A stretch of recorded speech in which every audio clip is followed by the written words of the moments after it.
Corona के नए variant JN1 के बढ़ते मामले को लेकर सरकार अलर्ट मोड पर है। JN1 के अब तक 21 केस सामने आ चुके हैं और इस बार कोरोना के सबसे ज्यादा केस केरल, कर्नाटक, महाराष्ट्र, दिल्ली और गोवा में बढ़े हैं। तो वहीं नए सब वेरिएंट के मामले सामने आने के बाद केंद्र सरकार ने एडवाइजरी जारी कर दी है। राज्यों को अलर्ट रहने को कहा है, साथ ही मॉनिटरिंग और टेस्टिंग पर जोर देने को कहा है। इस बार कोविड के नए वेरिएंट का पहला मामला 8 दिसंबर को केरल में पाया गया था, जिसके बाद केंद्र ने राज्यों और केंद्र शासित प्रदेशों से निरंतर निगरानी बनाए रखने का आग्रह किया था। देश में कोविड के नए सब वेरिएंट JN1 के अब तक 21 केस आ चुके हैं, जिनमें 18 मामले गोवा से हैं। तो फिलहाल एक्शन में सरकार आ गई है, क्योंकि JN1 के अब तक 21 केस सामने आ चुके हैं और इस बार कोरोना के सबसे ज्यादा केस केरल, कर्नाटक, महाराष्ट्र, दिल्ली और गोवा में बढ़े हैं।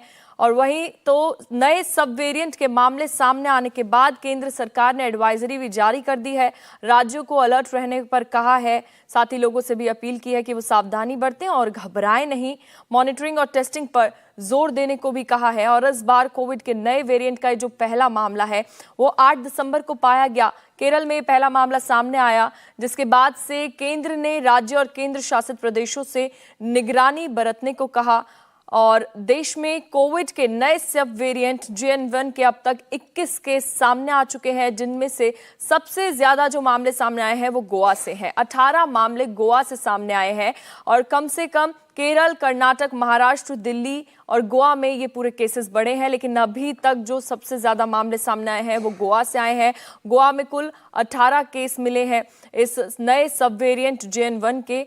और तो अब तक टोटल केस पूरे देश में 21 केस सामने आए हैं।